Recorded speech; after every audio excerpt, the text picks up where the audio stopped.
1 miliar, sorry, gitu. Nah, terus di peristiwa ketiga, anakku ini jual tanah tersebut ke pihak ketiga, keluar grup, di harga 1,2 M. Kalau misal kita gambar, itu akan menjadi seperti ini. Jadi di sini aku itu beli tanah di harga 900, berarti kan aku ada nih akun tanah gitu di LPK senilai 900 juta. Kemudian di peristiwa kedua aku jual tanahnya di harga 1 miliar. Gitu. Artinya aku dapat keuntungan sebesar 100 juta gitu. Dari mana? Dari 1 miliar ini diselisihkan dengan 900. Jadi dulu aku tuh beli di harga 900, tapi aku bisa jual di harga 1 miliar. Artinya aku ada keuntungan sebesar 100 juta gitu. Terus di anak, dia itu setelah ngekip, dia jual ke pihak ketiga, ke orang luar, keluar dari grup gitu, di harga 1,2 M. Artinya apa? Artinya anak itu punya keuntungan sebesar 200 juta. 200-nya ini dari mana? Dari 1,2 diselisihkan dengan 1,2 diselisihkan dengan 1 M. Jadinya 100 juta. Total keuntungan grup yang dimiliki itu sebesar 300 juta. Dari mana? Dari aku yang awalnya dapat 100, kemudian anakku dapat untung sebesar 200. Jadi ditotalkan, digabungkan, total keuntungannya itu 300 juta. Itu. Nah, kalau di konsolidasian kita ngakuinya gimana, Kak? Kalau di konsolidasian kita ngakui keuntungannya itu sebesar 300 juta. Dari mana? Dari saat dia masuk sampai saat dia keluar. Jadi yang diakui itu adalah peristiwa ketika dia masuk harganya berapa, terus peristiwa ketika dia keluar atau ketika dijual itu harganya berapa gitu. Ketika dia masuk dulu itu harganya 900. Terus ketika dia dijual itu harganya 1,2. Artinya apa? Artinya keuntungan yang boleh diakui di konsolidasian adalah sebesar 300 juta. Ketika dia masuk ke grup, kemudian ketika dia keluar dari grup. Itu. Jadi transaksi ini sebenarnya itu nggak boleh ada. Itu. Sama aja teman-teman konsepnya kayak persediaan. Terus, kalau dibagi menjadi beberapa skenario, skenario yang pertama, ketika seluruh peristiwa ini, P1, P2, dan P3 itu terjadi di tahun yang sama. Misal terjadinya itu di tahun 2024. Ya, semuanya terjadi di tahun 2024. Aku beli tanah di harga 900 juta itu di awal Februari, kemudian aku kasih ke aku jual ke anak mungkin di Juli, kemudian anak jual ke pihak ketiga itu di Desember gitu. Jadi masih di satu periode yang sama untuk ketiga transaksi tersebut. Lalu bagaimana implikasinya ke jurnal pencatatan maupun ke jurnal eliminasi? Nggak ada. Nggak ada yang perlu dikoreksi, nggak ada yang perlu dicatat. Gitu. Kenapa? Karena LKBD-nya udah nggak ada. Udah terrealisasi, jadi nggak ada yang perlu dieliminasi atau dikoreksi dan ya udah nggak ada yang perlu dicatat gitu. Begitu. Terus kalau skenario yang kedua, di mana peristiwa pertama dan peristiwa kedua itu terjadi di tahun pertama, kemudian peristiwa ketiga itu terjadi di tahun kedua. Jadi aku beli tanah di harga 900 di tahun 2024, kemudian aku jual ke anak di tahun 2024 juga, cuma anak jual ke pihak ketiga itu di tahun 2025. Itu gimana implikasinya? Seperti ini. Of course, di tahun pertama kita bakalan selalu fokus ke LKBD. Jadi kita akan menurunkan nominal investasi maupun bagian laba yang ketinggian. Kita turunkan. Itu kalau LKBD. Kalau rugi, ya udah kita naikkan gitu. Jadi sesuaikan aja ini rugi atau laba gitu. Kalau misal dia posisinya laba, berarti kan akun bagian labanya ketinggian nih. Terus tinggal kita debitkan aja, kita kurangkan aja. Bagian laba berkurang, investasi juga akan berkurang. Karena ini transaksi downstream, maka untuk penangguhan LKBD-nya di jurnal pencatatannya diakui 100%. Meskipun di sini dia ya akuisisinya 100% ya, tapi kalau misalnya di sini akuisisinya tuh 80, 90, 95% gitu, itu tetap di sini kita mengakuinya penuh penangguhannya penuh gitu, karena ini downstream gitu. Terus untuk jurnal eliminasinya gimana Kak? Jurnal eliminasinya tinggal keuntungan penjualan tanah pada tanah. Jadi nilai tanahnya kita turunkan sebesar LKBD gitu. Terus di tahun yang kedua gimana? Di tahun yang kedua kan dia realisasi nih, dia terjual nih ke pihak ketiga. Kalau misal dia terrealisasi atau terjual ke pihak ketiga, berarti ya udah kita tinggal membuat jurnal pencatatan sesuai laba yang terrealisasi berapa. Jadi sebenarnya ini tuh kayak membalik aja, membalik dari ini menjadi ini. Iya, karena kan di sini sebenarnya awalnya tuh ada laba, tapi labanya tuh masih di dalam grup itu, mereka kayak masih belum terrealisasi gitu. Jadi, oh nggak boleh, itu nggak boleh diakui gitu.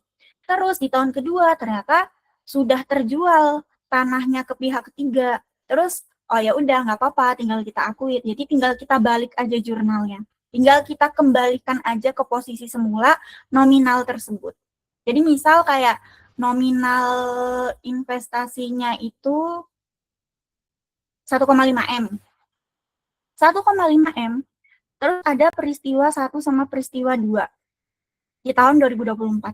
Maka di akhir tahun 2024, nominal investasinya itu kan akan menjadi 1,4 M. Karena yang 100 ini belum bisa kita akui gitu. Jadi masih ditangguhkan. Lalu gimana kalau misal dia udah terrealisasi di tahun 2025? Ya udah, angka 100 ini kita kembalikan. Kita balikan ke 1,5 itu. Jadi angka investasinya akan menjadi 1,5 gitu. Kembali ke posisi semula.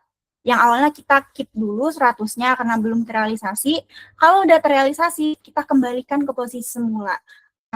Nominal investasinya gitu. Untuk eliminasinya nggak ada karena kan udah terrealisasi. Terus ini adalah skenario ketiga. Case-nya adalah P1 dan P2 itu terjadi tahun pertama, misal di tahun 2024, kemudian di tahun 2025 itu nggak ada apa-apa. Jadi tanahnya itu masih di-keep sama anak, kemudian di tahun 2026, dia baru terrealisasi, dia baru terjual ke pihak ketiga. Itu jurnalnya gimana? Untuk tahun pertama maupun tahun ketiga itu sama. Jadi ketika dia ditangguhkan labanya, dan ketika dia terrealisasi itu sama. Yang membedakan adalah di tahun kedua. Di tahun kedua ini, karena di tahun 2025 itu nggak terjadi apa-apa, dalam artian tanahnya itu masih ya digunakan sama anak mungkin untuk nanam-nanam apa gitu. Jadi kita nggak perlu menangguhkan LKBD karena LKBD-nya udah kita tangguhkan di tahun 2024. Kalau misal kita tangguhkan lagi di sini, nominal investasinya akan menjadi makin minus. Jadi di tahun 2024 kan kita ada nominal investasi 1,5. Terus di tahun 2024 karena tanahnya itu masih di dalam grup, jadi kan kita menanggung LKBD sebesar 100. Artinya nominal investasinya itu jadi 1,4. Nah, angka itu akan kita bawa ke tahun kedua, ke tahun 2025. Ke tahun 2025. Di tahun 2025 itu nggak ada apa-apa. Jadi ya udah, nggak perlu kita catat untuk penangguhan laba yang kedua kali itu nggak perlu. Karena penangguhan laba ini sudah terjadi di tahun 2024. Kalau misal kita menangguhkan laba lagi, kita mencatat penangguhan laba lagi, nominal investasinya itu akan makin minus. Jadi kan nanti nominal investasinya tuh malah jadi 1,3. Nah itu makin minus nih. Jadi kita kayak menangguhkan sebanyak 2 kali, padahal ya penangguhannya atas hal yang sama gitu. Jadi kayak double pencatatan, itu nggak boleh. Jadi ya udah, kalau misal di tahun kedua ini nggak terjadi apa-apa, nggak ada jurnal pencatatan gitu. Tapi kalau misal di tahun 2022 itu ternyata nggak ada apa-apa, maka kita harus melakukan eliminasi. Ini bedanya ya, ini jurnal pencatatan, ini jurnal eliminasi. Eliminasinya gimana Kak? Eliminasinya tinggal investasi pada aset. Kenapa investasi? Karena kan kalau di tahun pertama itu pada keuntungan. Sedangkan keuntungan itu kan ada di laba rugi. Laba rugi itu akan tutup di akhir tahun. Jadi nominal keuntungan penjualan asetnya itu akan nol gitu, akan di-reset di tahun 2025 atau di tahun kedua. Jadi nggak bisa kita tulis di sini keuntungan penjualan aset. Karena apa? Karena kan ini kan udah 0 di tahun 2025. Kalau misal kita debitkan akun ini, nanti di tahun kedua itu keuntungan penjualan asetnya akan minus gitu. Gini, misal kita catat lagi. Padahal kan di tahun 2025 awal tahun ini udah 0. Kalau misal kita catatnya seperti ini, keuntungan penjualan asetnya, akun keuntungan penjualan asetnya di laba rugi itu akan jadi minus. Padahal nggak boleh gitu. Makanya di sini dicatatnya menggunakan investasi pada PT anak. Kemudian aset. Kenapa aset? Karena asetnya masih ketinggian dicatatnya. Jadi harus kita eliminasi atau harus kita kembalikan ke angka yang seharusnya di laporan konsolidasian. Gitu. Terus di tahun ketiga ya udah sama aja jurnal. Ini kalau kondisi laba. Tapi kalau rugi jurnalnya tinggal dibalik aja. Jadi kalau misal di sini dia posisinya rugi nih, tinggal dibalik aja jadi bagian laba pada invest. Terus ini juga invest pada bagian laba, penangguhan rugi belum terrealisasi gitu. Terus di sini kalau misalnya posisinya rugi, berarti kan asetnya terlalu rendah nih nilainya. Berarti asetnya di laporan di laporan anak maupun laporan induk tuh kerendahan dari yang seharusnya. Maka dari itu di konsolidasian kita bikin jurnal eliminasi atau jurnal penyesuaian yang menambah akun aset itu agar bisa kembali ke posisi semula. Itu kalau rugi itu. Tapi kalau untung ya kita mengurangi nominal aset itu agar bisa kembali ke yang seharusnya. Karena nominal asetnya terlalu tinggi gitu. Sampai sini apakah ada yang mau ditanyakan? Aman lah ya? Gampang kok ini. Apa ada yang mau ditanyakan? Silakan Bung Is. Kak, aku izin mastiin aja. Aku masih bingung di skenario yang 3 ini. Berarti kalau di jurnal pencatatan di tahun kedua itu nggak ada transaksi apapun, itu nggak perlu dicatat di jurnal pencatatan. Ya, betul. Nah, itu di tahun ketiga dicatat karena ada transaksi. Itu kan, Kak? Ya, karena dia terrealisasi di tahun ketiga. Jadi di tahun kedua ini kayak yang tadi ya, tanahnya itu masih dikip di anak gitu. Jadi kayak tanahnya itu belum keluar dari grup. Makanya kan nggak ada transaksi atas tanah itu kan. Jadi kayak kita nggak perlu membuat jurnal pencatatan karena tanahnya masih ada di dalam grup. Tapi kalau misal tanahnya itu sudah terrealisasi, sudah terjual ke pihak luar atau ke pihak ketiga, baru kita boleh mengakui LKBD yang sebelumnya kita tangguhkan di tahun pertama. Gitu.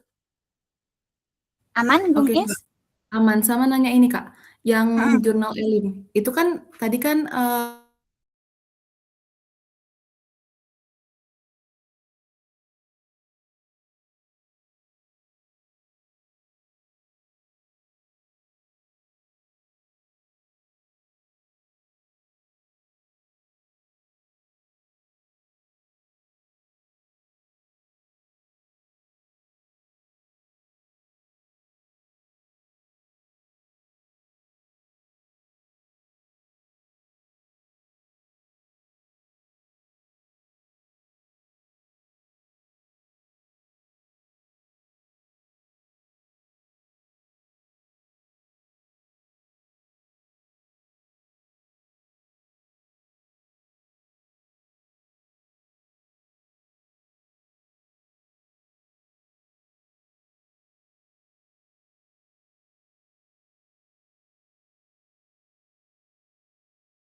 Ya.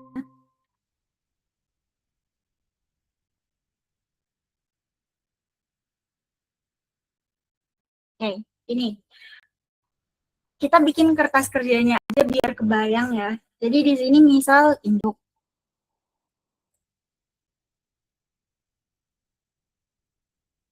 Nah, terus ini anak. Ini jurnal Elim. Terus ini ada konsol. Nah, di induk keuntungan. Dia dapat keuntungan sebesar 100 juta. Dari mana?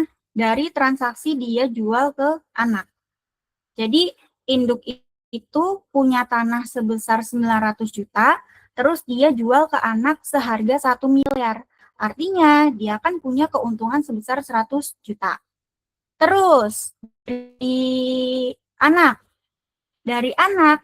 dia punya tanah seharga 1 M dari dia dapat dari induk ini. Nah, tanah ini dijual ke pihak ketiga di harga 1,2. Artinya apa? Artinya si anak akan mempunyai keuntungan sebesar 200.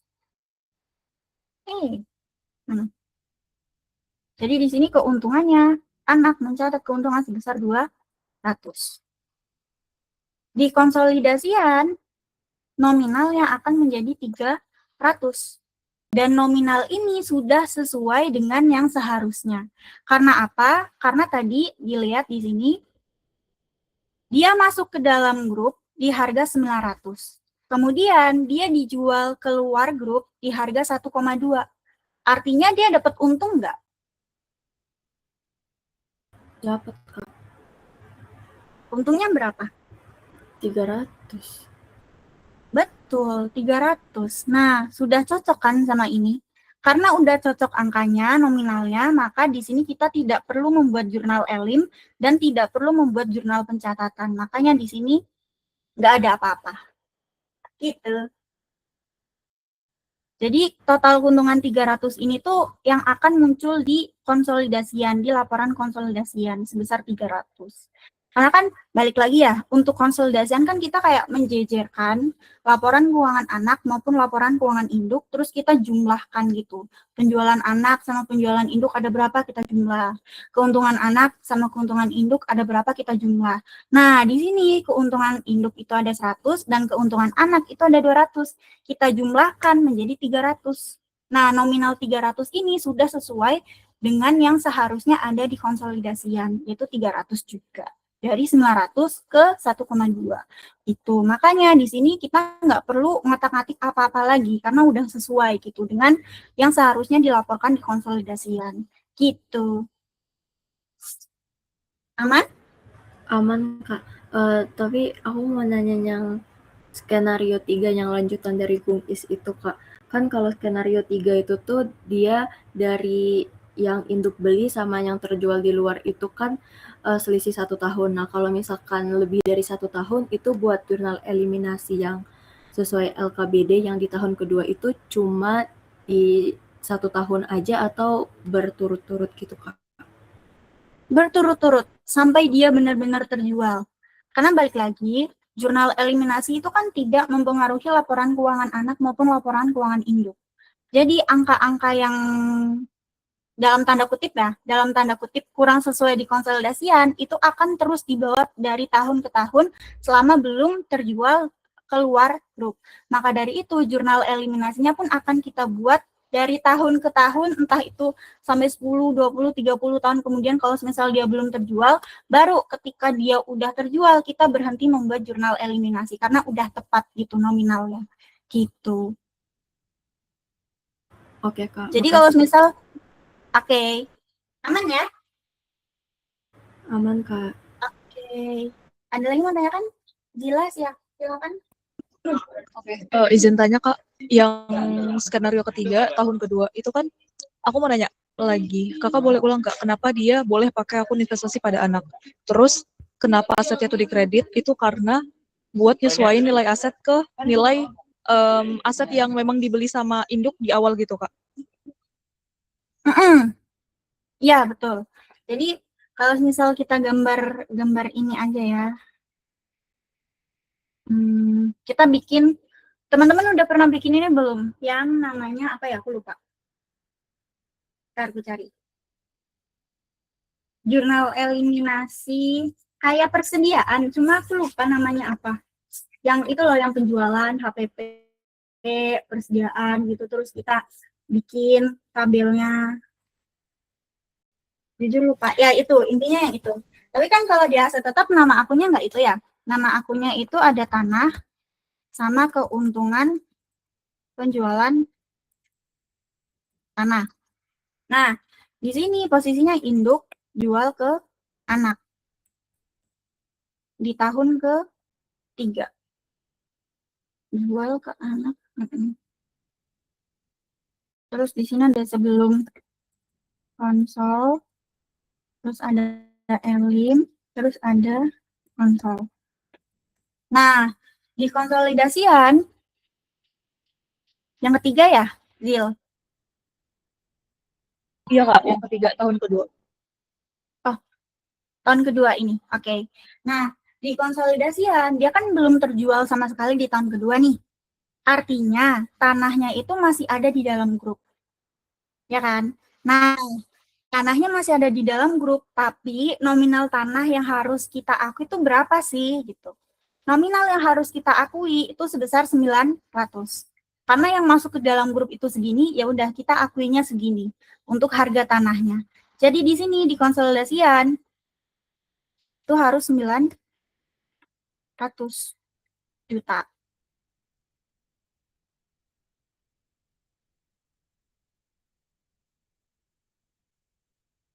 Nah, di induk itu udah nggak ada. Jadi di laporan posisi keuangan, coba teman-teman bayangin laporan posisi keuangan isinya ada aset, liabilitas, dan ekuitas. Ketika di situ tertulis tanah, nominal tanah, nah tanah tersebut, tanah yang induk jual ke anak, itu udah nggak ada nominalnya di situ. Jadi makanya dia nol, karena tanahnya udah ke anak gitu, udah dikasih ke anak, udah dijual ke anak. Makanya induk nggak punya nominal, nggak punya, makanya induk makanya nominal tanah di induk itu 0 karena udah terjual ke anak gitu. Nah, di anak dia nyatet tanahnya itu sebesar 1 M. Karena apa? Karena dia dapat dari induk itu sebesar 1 M. Jadi harga tanah atau harga perolehan tanah yang dicatat di laporan posisi keuangan itu adalah 1 M gitu. Nah, sebelum konsolidasian nominal tanahnya tinggal kita tambahkan aja.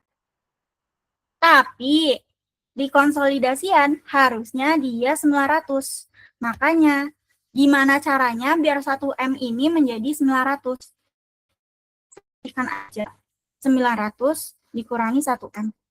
Sebesar 100 juta. Nah, angka 100 jutanya ini mengurangi aset. Jadi asetnya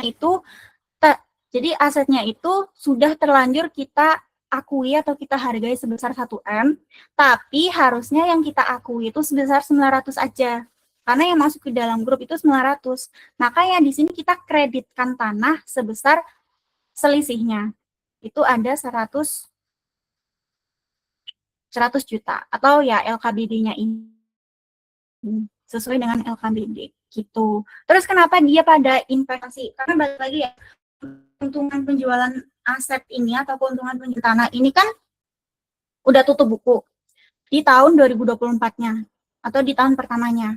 Maka dari itu, di tahun 2025, akun keuntungan penjualan asetnya itu nggak ada salah apa-apa. Mereka kayak nggak ada yang perlu dikoreksi atas keuntungan penjualan aset di tahun tersebut karena nominalnya udah betul gitu. Karena kan ini di awal tahun pasti akan terreset ya, akan dinolkan kembali di awal tahun. Makanya yang salah itu di tahun sebelumnya, akun keuntungan penjualan aset di tahun sebelumnya. Tapi kan kita nggak bisa ngotak-ngatik laba rugi ya, karena kan udah dinolkan. Yang bisa kita otak-atik ya udah ke investasinya gitu. Investasi pada anak di debit, kemudian kreditnya adalah aset. Begitu. Apakah menjawab, Zila? Terima kasih Kak Firly. Oke. Ada lagi? Aman? Gampang kok.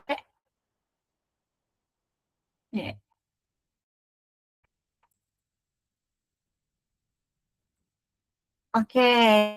Kalau udah aman, kita lanjut ke gimana kondisinya dia ada depresiasi atau yang disebutkan di tiap tahunnya. Sama aja tanah, sama aja kayak yang tidak disusutkan. Cuma dia bakalan ada tambahan penyesuaian akumulasinya. Karena ada penyesuaian karena ada penyesuaian atas beban dan akumulasi, maka bagian laba dan investasinya juga perlu disesuaikan juga, entah itu di jurnal pencatatan maupun di jurnal eliminasi itu. Jadi sama aja, kayak ya udah kayak kita menyesuaikannya sama aja seperti tanah ini, cuma ya itu ada tambahan beban penyusutan dan akumulasi penyusutan yang akan berdampak ke investasi dan laba itu.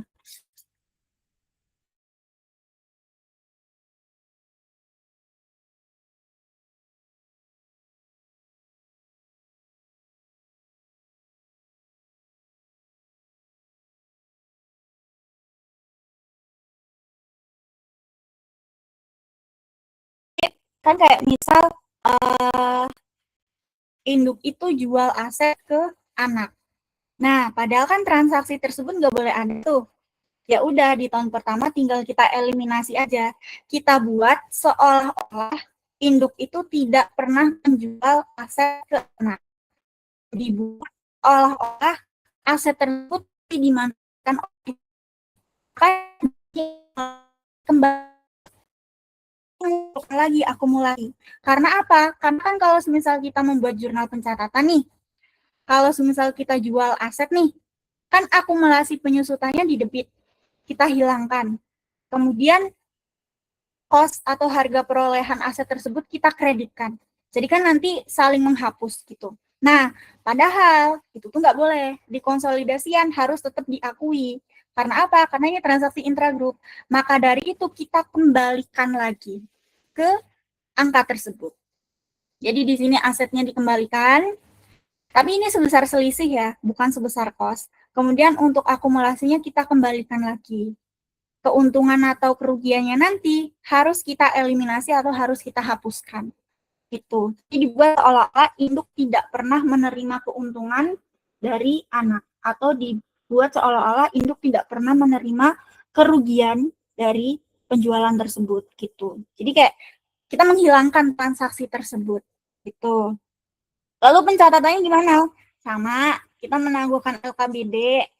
Di tahun pertama fokusnya adalah ke LKBD, baru di tahun kedua, ketiga, keempat, kelima, kita fokusnya ke terrealisasi.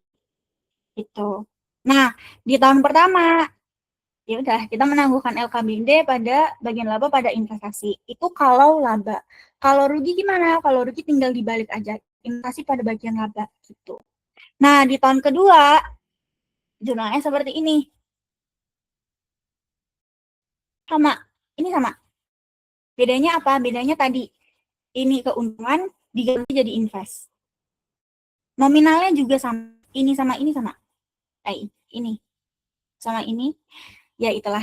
Ya ini sama ini nominalnya sama. Plek-ketiplek sama. Tapi ada tambahan. Eliminasi. Akumulasi penyusutan pada beban penyusutan. Ini untuk menyesuaikan beban dan akumulasi penyusutan. Itu. Karena apa? Karena kan dia udah terrealisasi nih. Sedikit demi sedikit. Makanya akumulasi penyusutannya pun akan bergerak juga. Bebannya juga akan bergerak juga. Tuh. Jadi sebenarnya kalau untuk aset tetap disusutkan ini, dia itu terrealisasinya bisa terjadi karena dua hal. Yang pertama karena dia terjual, keuntungan realisasinya ya, bisa terjadi karena dua hal. Yang pertama karena dia terjual, dan yang kedua karena dia digunakan. Gitu. Kenapa bisa seperti itu? Nah, karena kayak kalau misal kita gunakan ini, gunakan aset tersebut, berarti kan kita tuh memanfaatkan aset tersebut kan, untuk operasional, untuk kirim barang, untuk apalah, dan sebagainya. Jadi, secara sedikit demi sedikit, grup itu sebenarnya menikmati manfaat dari kendaraan tersebut. Jadi, keuntungannya itu terrealisasi juga sedikit demi sedikit. Ingat konsep akuntansi, aku lupa namanya, yang mana kita tuh harus mengakui pendapatan tuh sedikit demi sedikit atau apa gitu. Jujur aku lupa. Tapi nanti aku coba cari PSK-nya. Gitu. Sampai sini apakah ada yang mau ditanyakan? Dan ini sebesar selisih beban penyusutan. Boleh dari Cindy? Kakak, aku mau tanya yang eliminasi penjualan asetnya aja.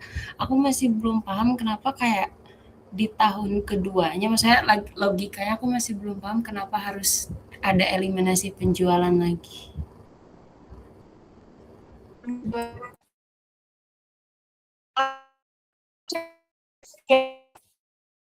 Tahun kedua kita harus membuat seperti ini lagi.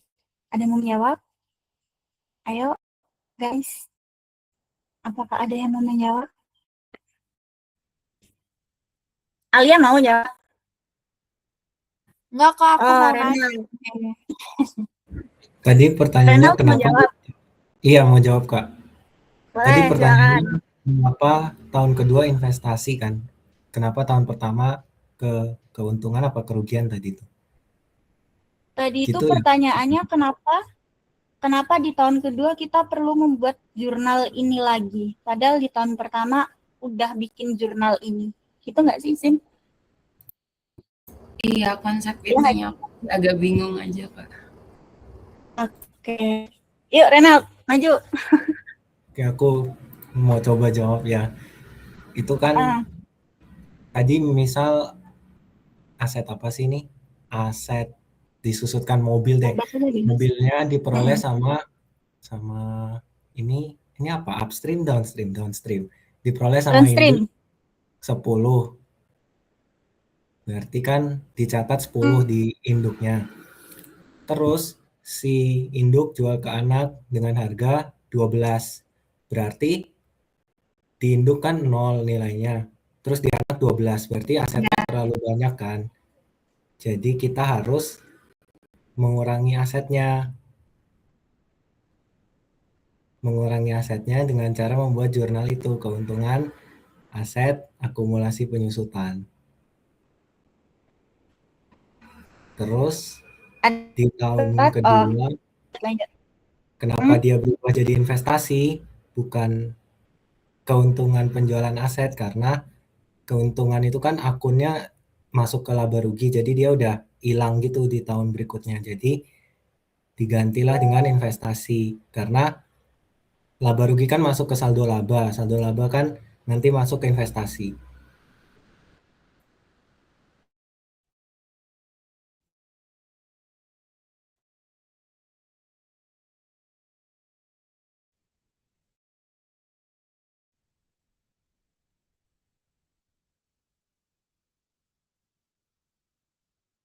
Oke.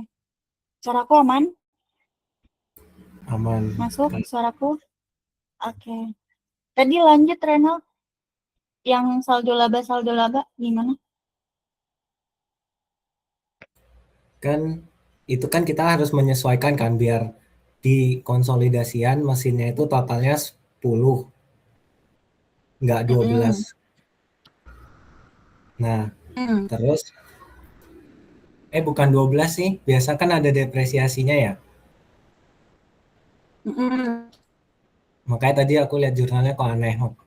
Nah, anggap aja dia udah didepresiasi, udah beban depresiasinya 2. Jadi kan nilai bukunya 8. Terus dijual seharga 9. Harga 9 itu dia keuntungan 1 kan berarti. Lalu di anak tercatat 9. Artinya kan nggak kayak harga perolehan. Padahal kan harusnya kita kalau nyatet aset tuh kan sesuai harga perolehan kan. Baru di depresiasi gitu. Jadi di konsolidasian kita perlu eliminasi yang tadi jurnal itu keuntungan aset pada akumulasi depresiasi. Berarti keuntungannya berapa? Asetnya ditambah 1. Penyusutan. Pokoknya asetnya harus totalnya 10 sesuai yang dibeli sama si induk dari luar. Untuk yang kenapa dia investasi di yang kedua, karena di tahun pertama kan itu kerugian kan akun laba rugi. Keuntungan kan akun laba rugi. Jadi kita masih bisa karena ini masih di tahun yang sama. Jadi kita bisa menghapus keuntungan itu. Kalau kita di tahun kedua, keuntungan itu kan udah nggak relevan lagi karena transaksinya di tahun kemarin. Jadi kita pakainya investasi karena investasi itu ini terbawa ke periode-periode berikutnya. Dia sebagai pengganti aja gitulah. Kalau misal pakai keuntungan lagi, keuntungannya berarti minus, kelebihan dong berkurangnya. Iya, iya betul. Oke, thank you Rena. Tadi Cindy aman nggak, Sin? Berarti masih tahun kedua itu cuma ngeganti akun keuntungan tahun pertama aja, Kak, atau gimana? Kalau buat jurnalnya iya. Tapi kalau buat barangnya kita coba bikin ya. Yang kata Ral, tadi kan mesinnya Induk beli di harga 10. Terus tadi ada apa tadi yang 8 apa? Udah terdepresiasi, Kak. Oh, nilai bukunya. Iya. Nilainya 8. Terus nilai wajib 9 tadi, Kak. nilai Ya.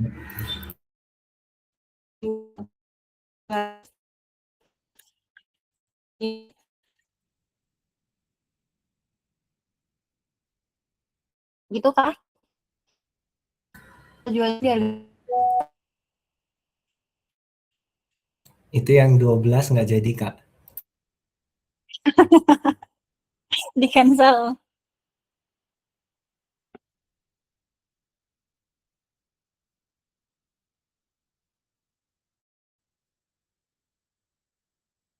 Oke, aman ya? Oke. Sorry ya, ini sinyalnya agak-agak. Oke, jadi gini. Nah, jadi gini. Jadi ada cerita nih. Misal kayak PT A, PTI Indo itu punya mesin di harga 10 juta. Jadi dia dulu beli di harga 10 juta. Di 2-3 tahun, 2-3-4 tahun kemudian, kalau di laporan posisi keuangan, nilai mesinnya jadi berapa?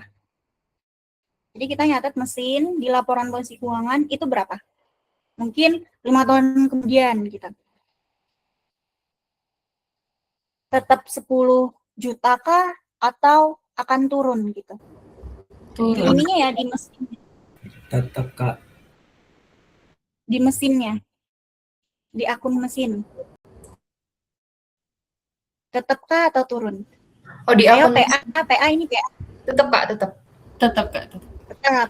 Betul, tetap.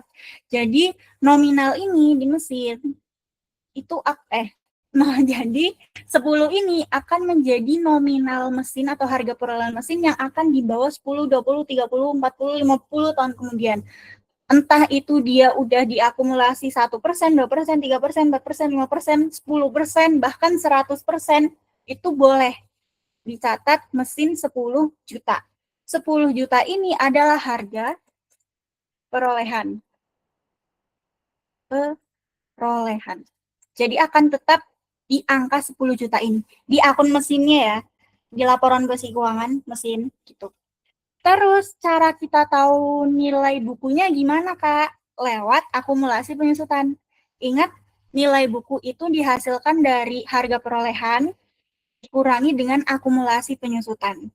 Di sini nilai bukunya 8. Berarti akumulasi penyusutannya berapa?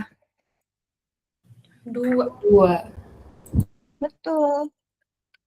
Akumulasi penyusutannya itu 2. Karena apa? Karena 10 dikurangi 2 itu 8 gitu. Terus induk jual anak di harga 9 juta. Kenapa dijual 9 juta? Karena ya mungkin itu tuh udah lama gitu loh, udah dipakai mungkin 3 tahun, 4 tahun. Jadi kayaknya nggak memungkinkan kalau misal jual di harga penuh 10 juta sesuai perolehan tuh kayaknya nggak memungkinkan. Jadi ya udah kita jualnya di harga 9 jutanya ini. Nah, kita lihat posisinya kalau misal seperti ini dia untung atau rugi? Untung, Pak. Untung. Kenapa untung? Karena nilai bukunya 8, tapi jualnya di 9.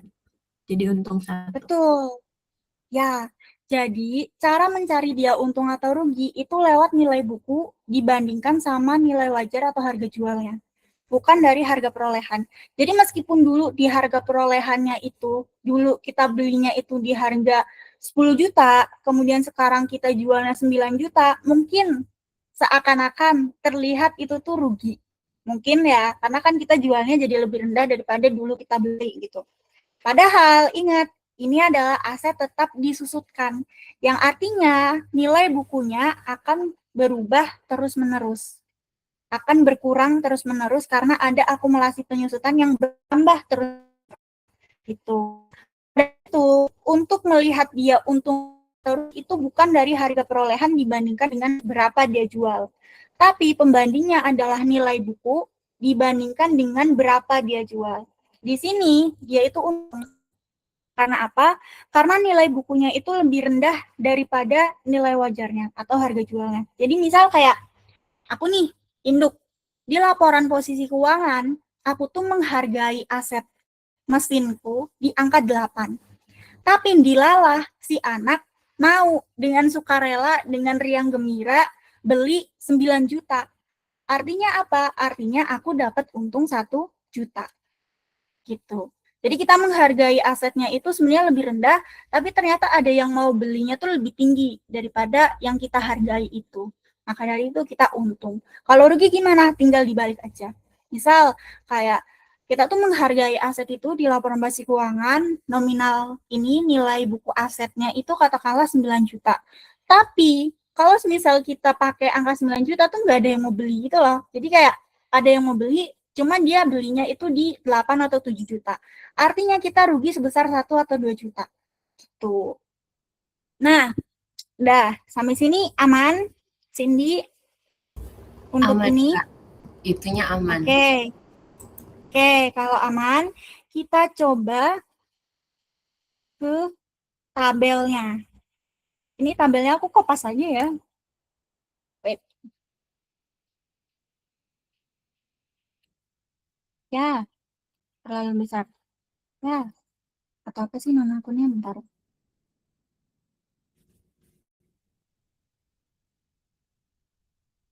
Kendaraan penyusutan, akumulasi penyusutan keuntungan.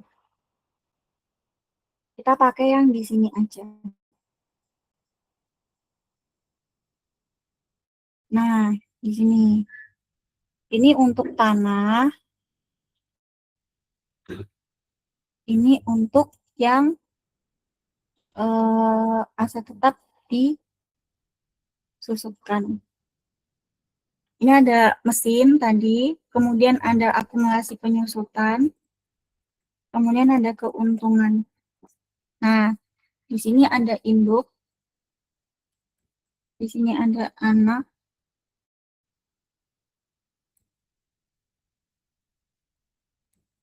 sebelum konsol. Nah, mesin di sini, di induk itu udah nggak ada. Karena apa? Karena udah dipindahkan ke anak. Ini di tahun pertama dulu ya, Sin. Ini dulu. Nanti baru kita move ke tahun kedua. Nah, di anak, mesinnya itu di harga 9. Karena apa? Karena karena induk sama anak itu deal-dealan, oke, aku jual ini di harga 9 juta ya, gitu, dan mereka setuju. Oke, berarti di sini akan menjadi harga perolehan mesin untuk anak. Untuk POV anak. Karena apa? Karena anak belinya ke induk di harga 9 juta. Dan ini akan menjadi harga perolehan mesin yang akan yang akan dimasukkan ke laporan posisi keuangan anak. Gitu. Sebelum konsol, tinggal tambah aja. Nah, akumulasi penyusutannya di induk udah 0 juga, karena kan udah dihapus. Nah, akumulasi penyusutannya karena dia baru dapat juga 0.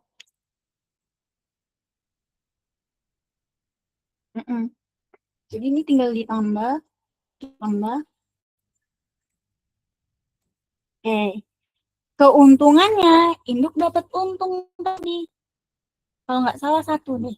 Nah, untung 1. Dari penjualan tersebut. Di sini anak nggak dapat untung apa-apa, karena kan anak yang beli. Di konsolidasian dibuat seolah-olah induk tidak pernah menjual gitu. Maka dari itu di konsolidasian nilai mesinnya itu harus seperti saat dia masuk ke dalam grup. Saat dia masuk ke dalam grup itu adalah 10 juta. Oke, nilai mesinnya harus 10 juta. Akumulasi penyusutannya gimana, Kak? Akumulasi penyusutannya ngikut sama induk. Dia diakumulasi penyusutan sebesar 2 juta. Keuntungannya gimana? Keuntungannya harus 0. Karena kan dibuat seolah-olah dia nggak pernah terjual kan, berarti masih digunakan oleh induk, masih dimanfaatkan oleh induk. Nah, dieliminasi tinggal kita selisihkan aja. Kayak 9, gimana caranya biar dia jadi 10. Jadi kan tinggal ditambah 1.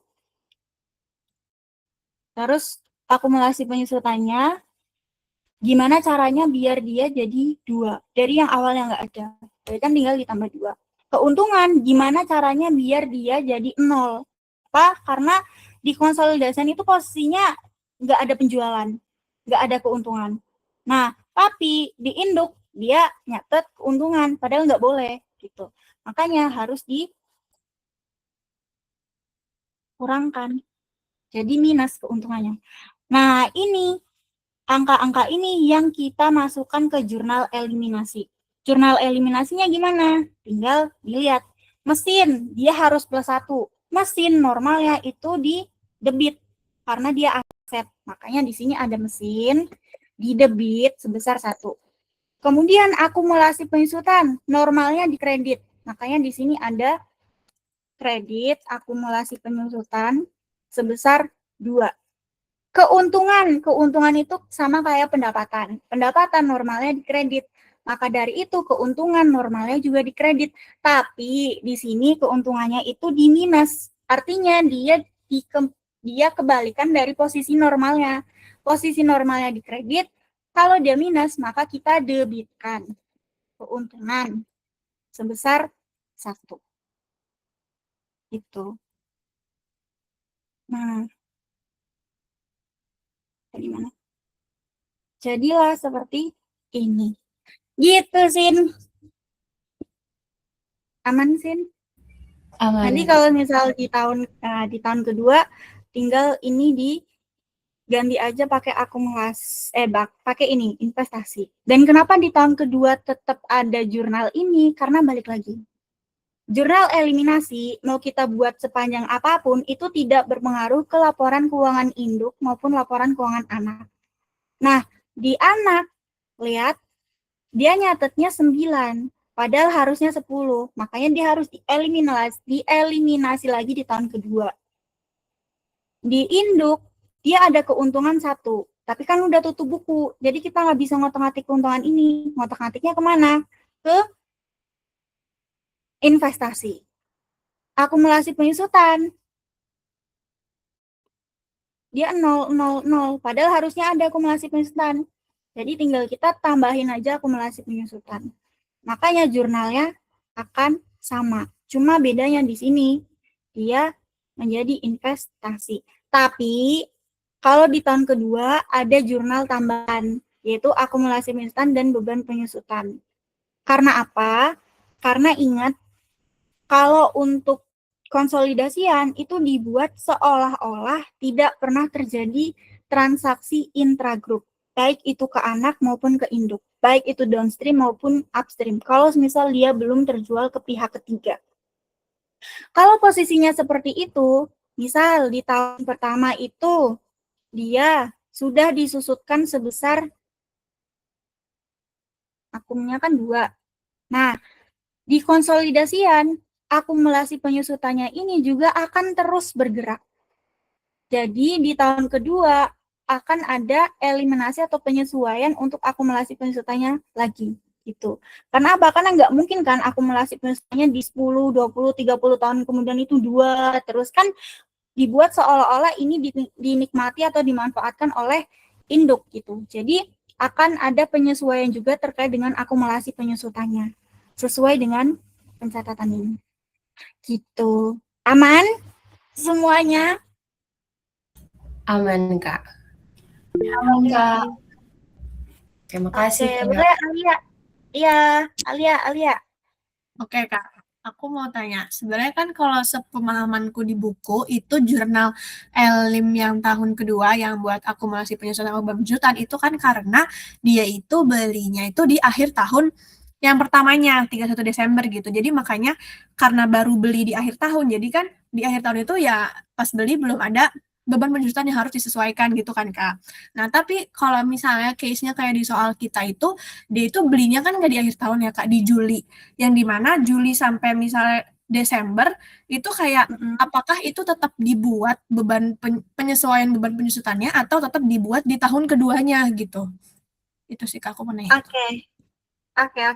Bagus, ini pertanyaan yang sangat bagus karena tadi pun sebenarnya aku agak mempertanyakan ini ketika tadi bikin KJ tugasnya kayak, oh iya ya kan ini kan dia cut off-nya itu di 1 Juli. Terus 1 Juli ke 31 Desember gimana? Padahal kan dibuat seolah-olah nggak terjadi apa-apa gitu. Nanti akan kita lihat ya di ininya, di soalnya. Nanti aku tunjukkan implikasinya ke kertas kerja konsolidasinya gimana. Gitu. Oke? Oke, ada lagi yang mau ditanyakan? Kalau nggak ada, kita langsung ke tugas. Bagus, jujur ini bagus. Ini bikin aku mikir tadi kan kayak, ya ini gimana ya kalau misal dia dijualnya di tengah tahun, buat bebannya gimana, buat akumulasi penyusunannya gimana gitu. Nanti kita lihat. Ada lagi yang mau ditanyakan? Sudah cukup? Kalau sudah cukup, kita move ke tugas. Untuk tugas ini kita bahas yang downstream dulu ya teman-teman. Jadi di sini itu cuma bikin jurnal Elim kan ya? Jurnal Elim di soal 6.1, teman-teman ada berapa jurnal?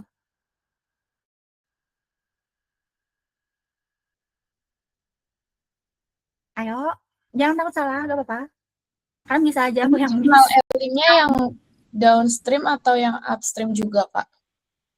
Yang downstream dulu, kita bahas yang downstream dulu ya. Aku bikin 2 Kak. Oke, Alia bikin 2. Mungkin Alia boleh yang jurnal Elim yang pertama ya. Jurnal Elim yang kedua, apakah ada yang mau? Jurnal Elim kedua. Boleh dari Adel. Terus yang soal 6.2, gampang banget ini mah. Udah, merem juga bisa kalian. Yang 6.2 eliminasi, ada yang mau? Oke, Dea. Tadi Alia, Adel sama Dea. Boleh dari Alia dulu. Jurnalnya gimana? Oke, aku buat jurnal eliminasi untuk penjualan kendaraan antara PT Koalisi dan PT Partai. Itu ada kendaraan sebesar 50 juta di debit, terus keuntungan penjualan kendaraan itu di debit juga dapatnya dari 10 juta, itu dapatnya dari harga jualnya 150.000, terus nilai bukunya itu 140 juta, itu setelah dikurangi dari akumulasi penyusutannya. Terus di kreditnya ada akumulasi penyusutan sebesar 60 juta. Oke. Yang eliminasi kedua, tadi Adel, silakan Adel. Oke Kak, buat jurnalku itu akumulasi penyusutan kendaraan pada beban penyusutan sebesar 10 juta. Itu dapatnya dari beban penyusutan PT Partai itu 150 juta dikurangi 50 juta dibagi 2 dikali 6/12 itu sama dengan 25 juta. Terus itu dikurangin sama beban penyusutan PT Koalisi itu 200 juta dikurangi 50 juta dibagi 5 dikali 6/12 itu sama dengan 15 juta. Jadi dikurangin aja jadinya 10 juta, Kak. Oke. Jadi buat soal tadi siapa? Dea, silakan Dea. Oke Kak, makasih. Ini kan 2 jurnal juga nggak sih? 2 apa 1 ayo. 1 apa 2? 2 Kak. Apa aja? apa jurnal eliminasi investasi apanya dulu, peralatannya dulu. Terus yang kedua Oh, kita ke penyusutan. ininya dulu ya. Ke downstream-nya dulu. Oh, downstream yang kedua ya, Kak? Yang tanah. Iya. Iya, Loh. ya maaf, Kak, maaf. Oke. Oh iya. Bukunya Downstream yang kebalik. mana ya? Aku Tanah salah, bisa Kak. Bentar. Iya kan, Kak? Menjual tanah. Oh iya. Oh my God. Yang downstream itu yang ini ya, yang Pada membeli peralatan. peralatan. Iya, Kak. Peralatan aku belum bikin, gimana dong? Ya udah aku aja yang jawab. Dia yang bahas. Nah, dia yang share screen. Mau, Dek?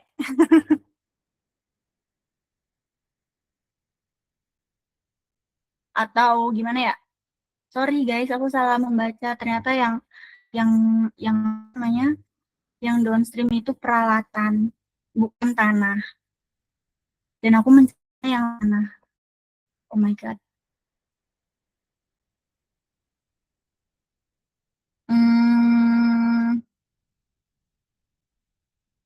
Karena buat 6.2 tuh belum ada kayaknya. Jadi kalau misal kita keep dulu, apakah aman? Guys, sorry banget sumpah. Aman nggak? Kita bahasnya minggu depan sekalian sama upstream. Aman, Kak, aman. Oke. Jadi sekarang kita ke 6.1 dan yang yang downstream. Nah, oke, jadi kalau yang downstream itu ini ada kendaraan di sini. Pada 1 Juli 2020, PT Koalisi menjual sebuah kendaraan kepada PT Partai. Kendaraan tersebut dibeli PT Koalisi pada 1 Juli 2018 sebesar 200 juta dengan estimasi masa manfaat 5 tahun dan nilai sisa 50 juta. Kendaraan dibeli oleh PT Partai dari PT Koalisi dengan harga 150 juta. PT Partai memperkirakan sisa masa manfaat kendaraan tinggal 2 tahun dan nilai sisa 50 juta. Nah, di sini PT Koalisi dan PT Partai itu menggunakan metode penyusunan garis lurus. Nah, terus diminta gimana sih jurnal eliminasi untuk tahun 2020-nya. Kalau misal ke jurnal eliminasi dulu, itu ya seperti ini sih. Jurnal eliminasinya cuma gini. Cuma kalau misal kita runtutkan ke jurnal pencatatannya, itu seperti ini. Cuma kita ke ininya dulu aja ya. Jadi di sini, ini adalah timeline-nya. Jadi di 2 Januari 2018 itu terjadi akuisisi. Kemudian di 1 Juli 2018 di tahun yang sama itu terjadi pembelian kendaraan dari pihak luar. Di sini PT Koalisi itu membeli kendaraan sebesar 200 dari pihak luar. Ya. Kemudian ada nilai sisa 50 juta. Nah, 1 Juli 2020 ternyata kendaraan tersebut dijual ke anak. Jadi ada transaksi penjualan kendaraan downstream gitu. Di 31 Desember 2020 kita diminta untuk membuat jurnal eliminasinya gimana gitu. Kalau jurnal eliminasinya udah tinggal 2 ini aja. Cuma kenapa kok bisa seperti ini gitu. Kita coba lihat ke jurnal pencatatannya. Tapi sebelum ke jurnal pencatatan, kita ke hitung-hitungannya terlebih dahulu. Di sini diketahui kalau PT Induk itu jual kendaraan ke PT Anak di harga 150. Padahal dulu Induk itu beli ke pihak luar di harga 200 juta. Nilai masa manfaatnya juga antara Induk dengan Anak berbeda. Induk itu masa manfaatnya 5 tahun, Anak masa manfaatnya 2 tahun. Nah, nilai sisa menurut Induk maupun Anak juga sama. Metodenya garis lurus. Dan di sini adalah tabel eliminasi kendaraan untuk 1 Juli 2020. Ini cut off-nya 1 Juli 2020 ya. Di 1 Juli 2020 harusnya akumulasi penyusutannya 1 juta. Kendaraannya 200 juta gitu. Nah, di sini karena kendaraannya udah terjual, nah akumulasi penyusutannya akan menjadi 0, akan hilang.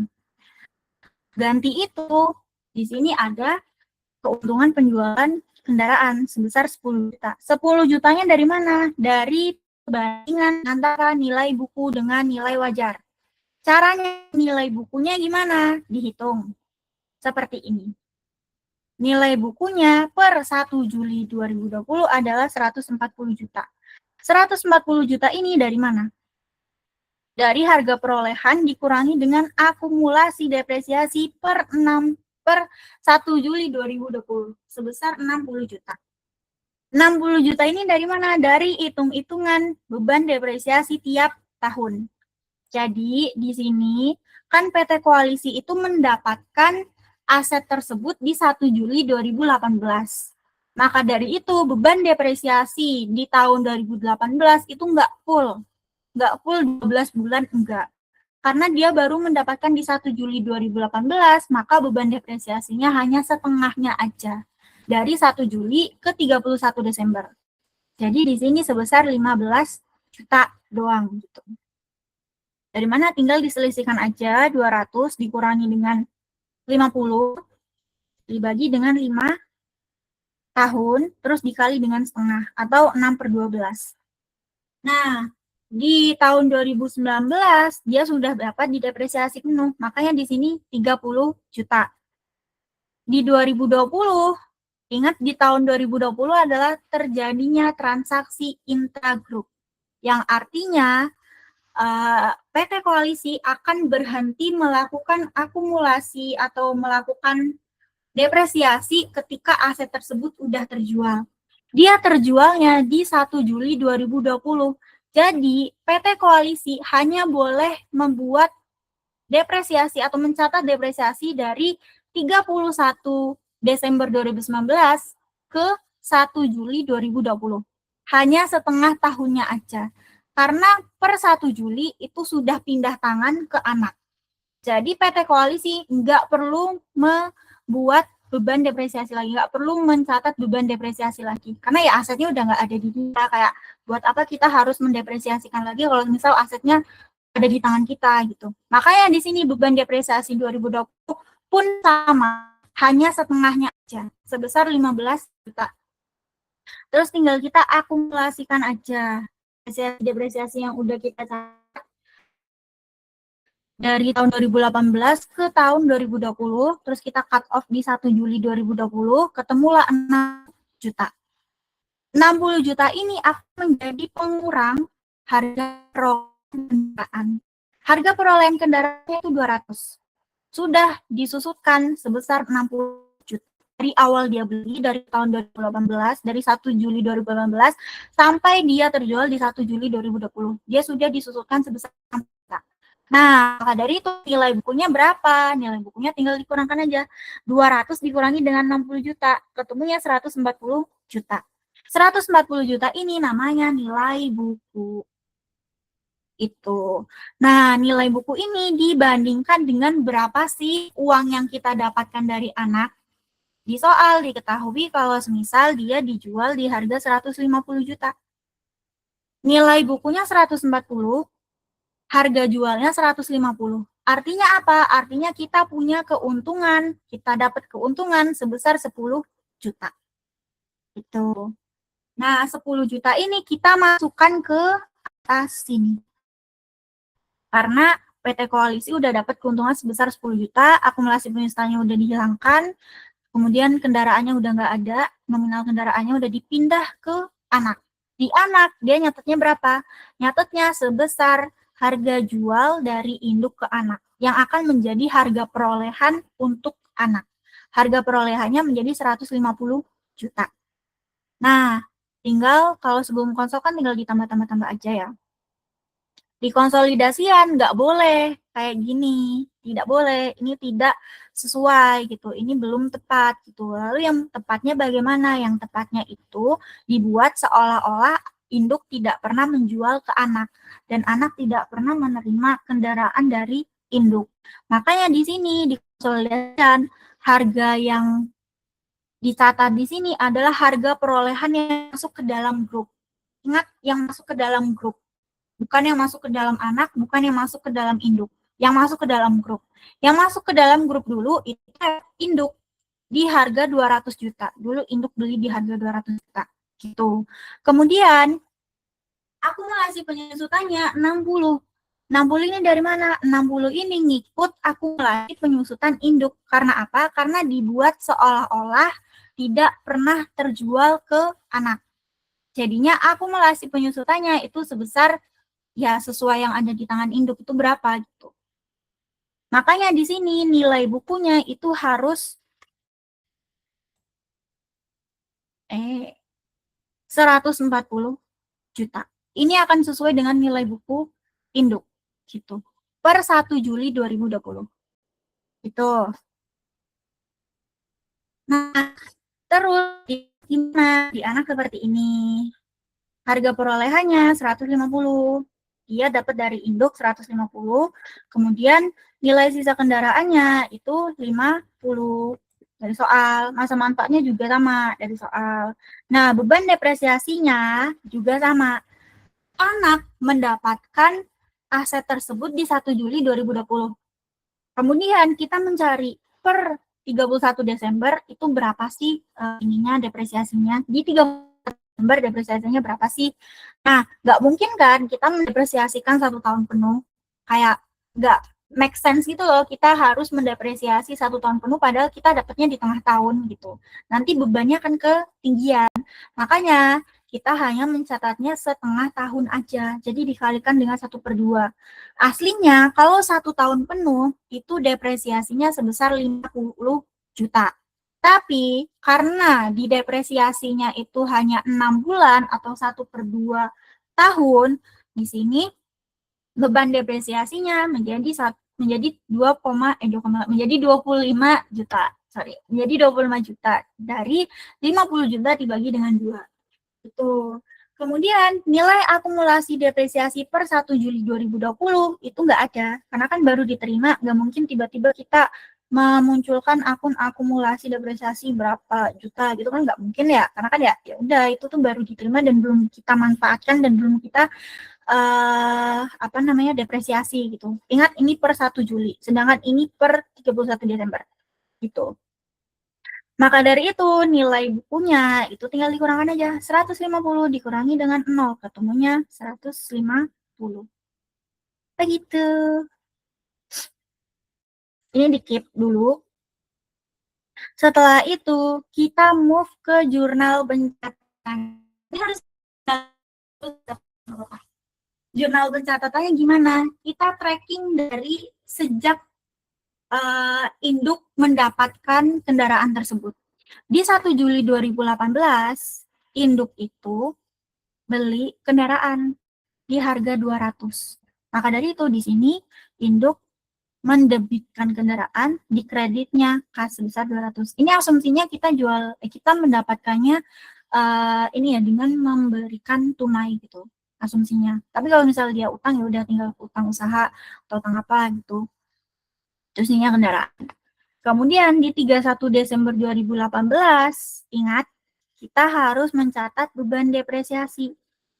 Di 31 Desember karena dia baru setengah tahun, makanya di sini 15. Kalau 30, tapi karena dia baru setengah tahun dimiliki, makanya depresiasinya hanya setengah tahun aja.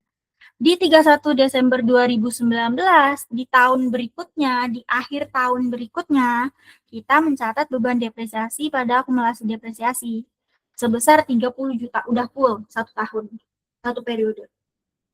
Lalu di 1 Juli, ternyata dia dijual kendaraannya, dijual ke anak.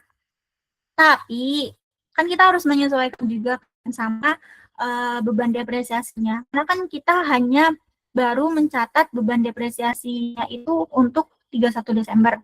Dan akumulasi depresiasinya itu baru berhenti di 31 Desember. Terus yang 1 Juli gimana Kak? Ya udah kita catat dulu beban depresiasi, akumulasi depresiasi setengah tahunnya, baru di sini ada jurnal untuk menjualnya. Jurnal untuk menjualnya seperti ini. Kas, akumulasi depresiasi, kendaraan, dan keuntungan. Akumulasi depresiasinya itu 60 juta. 60 juta dapat dari mana? Dari sejak awal dia mendepresiasikan kendaraan. Itu kan ada 15, ditambah dengan 30, ditambah dengan 15, semuanya 60. Jadi kita hapus yang sebelum-sebelumnya, tahun-tahun sebelumnya udah kita catat, kita hapus full 60. Agar apa? Agar menjadi 0. Kemudian kendaraannya juga kita hapus. Agar apa? Agar menjadi 0 di laporan posisi keuangannya. Karena kendaraan dicatat menggunakan harga perolehan yang mana ya udah 200 juta terus di tiap tahun, tiap periode. Maka dari itu kita pun mengeliminasinya sebesar cost-nya atau harga perolehannya sebesar 200. Itu. Keuntungannya itu kan tadi tinggal diselisihkan aja dari nilai wajar dibandingkan dengan nilai buku sebesar 10 juta. Terus di sini mencatat pembelian kendaraan in-group. Ini yang nyatet siapa? Yang nyatet adalah anak. Karena dia baru dapat kendaraannya. Sebesar 150. Karena mengeluarkan untuk mendapatkan kendaraan tersebut di harga 150. Itu. Terus di 31 Desember 2020, apakah ada jurnal pencatatan? Ada, tentu saja. Jurnal pencatatannya itu untuk menangguhkan LKBD. Jadi di sini kan ada keuntungan nih. Padahal keuntungan ini nggak boleh ada. Jadi ditangguhkan. Di sini dengan ya udah jurnalnya tinggal dibalik aja dari posisi normalnya. Bagian laba normalnya dikredit. Agar bagian labanya menjadi berkurang, jadi didebitkan. Bagian laba berkurang, maka investasi juga akan ikut berkurang sebesar 10 juta. 10 jutanya ini dari mana? Dari keuntungan ini ya teman-teman. Dari yang ini. Dari 150 dikurangi 150. Gitu. Terus, di sini juga kita mencatat keuntungan yang terrealisasi. Karena apa? Karena ada perbedaan beban depresiasi kendaraan. Jadi, soalnya di sini, nih, beban depresiasinya itu kan awalnya 15, tapi setelah pindah tangan atau pindah gudang itu menjadi 25. Artinya ada selisih. Selisihnya sebesar 10 juta. Kita catat seperti ini. Investasi pada bagian laba. Tuh. Atau kalau mau gampangnya itu kayak gini. Kenapa kok bisa investasi pada bagian laba? Kita bayangkan aja di sini induk anak. Induk itu depresiasinya 15. Anak depresiasinya 25. Harusnya di konsolidasian itu yang benar ada 15, ya kan? Yang benar itu 15. Tapi anak itu mendepresiasikannya terlalu tinggi. Bebannya terlalu tinggi. Sebesar berapa? Sebesar tinggal diselisihkan aja. 25 dikurangi dengan 15, ketemunya 10. Nah, 10 ini harus kita kreditkan untuk menambah laba. Karena apa? Karena tadi bebannya terlalu tinggi, maka labanya kan terlalu rendah. Ya udah, kita tambahkan labanya, bagian labanya sebesar 10 juta. Bagian laba bertambah, investasinya juga bertambah, sebesar 10 juta juga. Tuh. Dan di sini mencatat beban depresiasi kendaraan. Beban depresiasi pada akumulasi depresiasi itu anak yang mencatat. Kenapa? Karena ini udah pindah tangan ke anak, maka anak boleh mencatat beban depresiasi, akumulasi depresiasi atas yang dia dapatkan tadi, kendaraan yang dia dapatkan tadi, sebesar 25 juta. Tuh. Jurnal eliminasinya gimana? Jurnal eliminasinya untuk yang ini udah clear kan, dia di 1 Juli 2020. Jadi dibuat seolah-olah belum terjual gitu. Jadi kita eliminasi sebesar ini. Terus kita tambahkan jurnal ini untuk mengeliminasi beban depresiasi yang terlalu tinggi. Ingat di sini, beban depresiasinya itu ketinggian. Harusnya yang didepresiasi itu 15 juta aja. Tapi anak dilalah terlanjur, nggak terlanjur sih, kayak dia menilai beban depresiasinya 25. Karena nggak boleh. Makanya di sini bebannya diturunkan karena bebannya terlalu tinggi. Beban diturunkan, bebannya dikredit sebesar 10. Kemudian akun lawannya apa? Akun lawannya akumulasi depresiasi kendaraan sebesar 10 juta juga. Gitu. Coba kita lihat ke ini, implikasinya ke laporan ke kertas kerjanya tuh gimana. Kita tulis ya, di sini ada induk, kemudian ada anak, kemudian ada jurnal elim debit kredit, kemudian ada konsol. Nah, kita coba ke akum. Biar gampang terbayang, kita ke akum aja. Akumulasi di induk itu udah 0. Karena apa? Karena ya udah terjual kan. Jadi induk ngapain akumulasi depresiasi lagi, kayak ya udah nggak ada gitu. Di anak akumulasi depresiasinya itu sebesar 25 dari jurnal pencatatan anak. Di konsolidasian akumulasi namanya nih kredit. Ini debit, ini kredit. Di konsolidasian dia 25. Padahal harusnya akumulasinya berapa, Rek? Ada yang tahu di sini harusnya akumulasinya berapa sih yang betul? 15.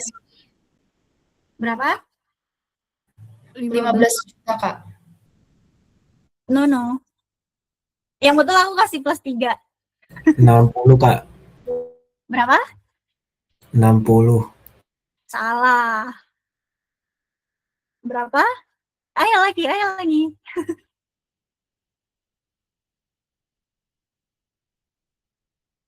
Ada yang mau menebak lagi? 15. Salah.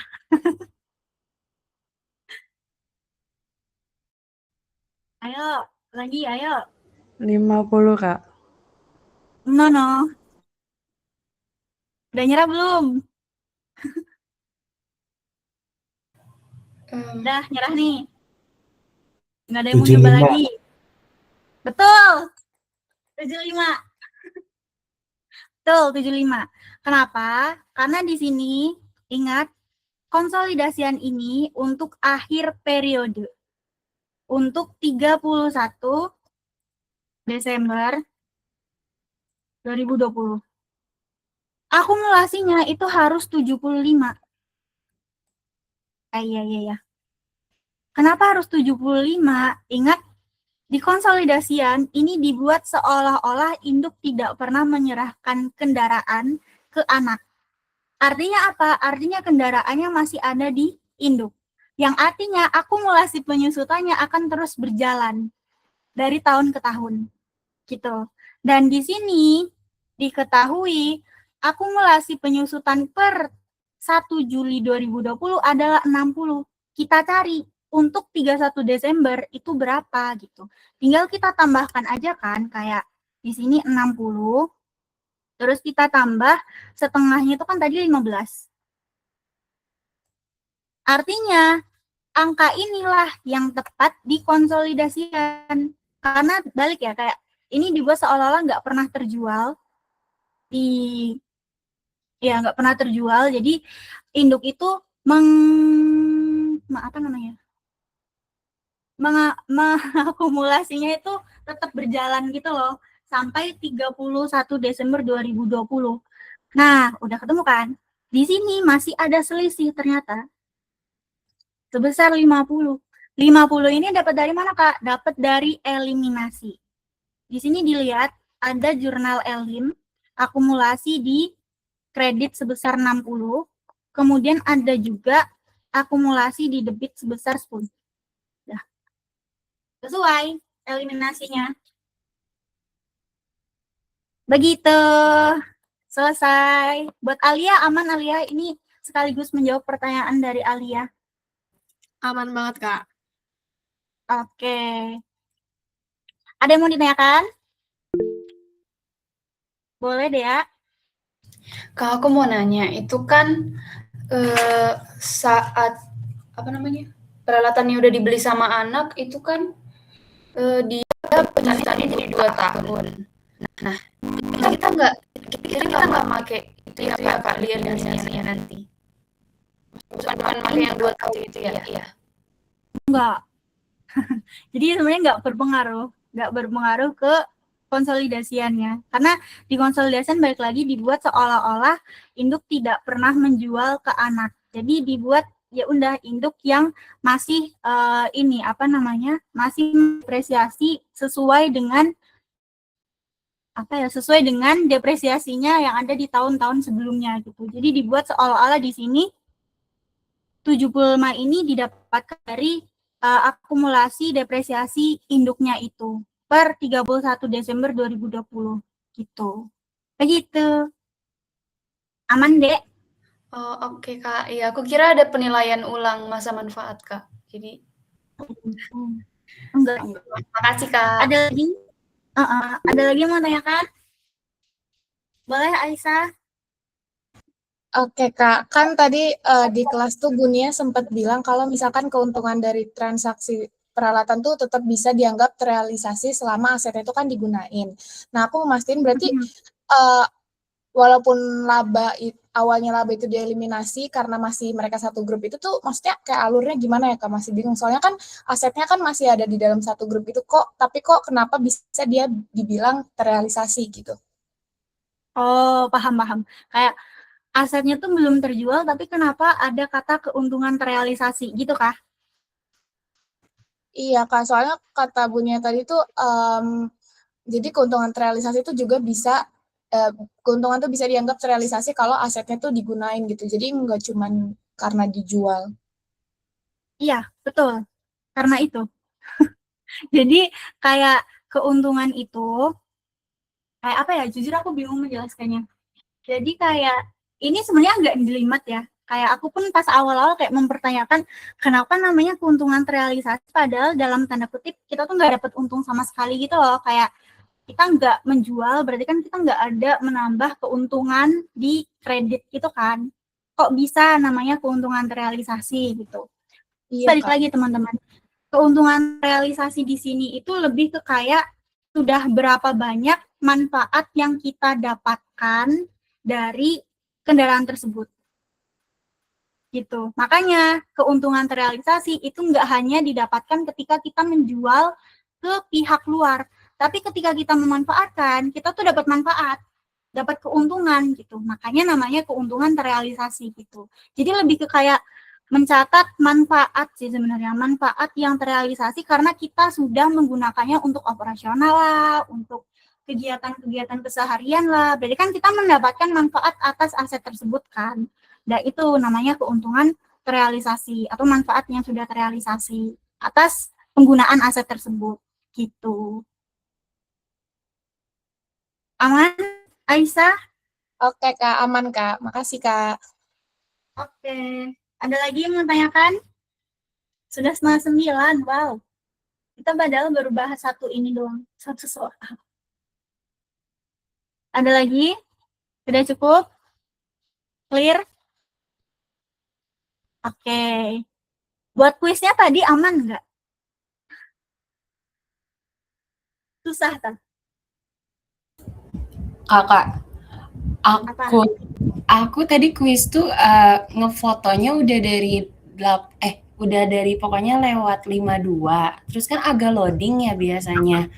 Terus baru bisa kesini itu 18:55 pas, tapi di situnya terlambat. Ya udah nggak apa-apa lah. Itu kehitung kembali nggak, Kak? Iya dong. Oke. Tapi udah nggak apa-apa lah, udah aman. Tapi aman nggak ini materinya? Atau bingung gitu? Aman Kak, cuman kalau 15 menit terlalu mematikan ya 15 menit. Sebenarnya itulah tujuanku. Karena aku mau balas dendam. Kan kemarin UTS-nya udah digampangin nih. Setelah UTS-nya oke lah selesai gitu. Jadi yaudah kuisnya jeder. Tapi nggak apa-apa. Sayangnya kuisnya online. Aku tidak bisa melihat muka-muka pusing kalian. Coba nanti kita adakan offline ya. Oke. Ada lagi yang mau ditanyakan teman-teman? Atau udah cukup? Kalau udah, mungkin masih cukupkan sampai di sini. Terima kasih teman-teman atas partisipasi aktifnya.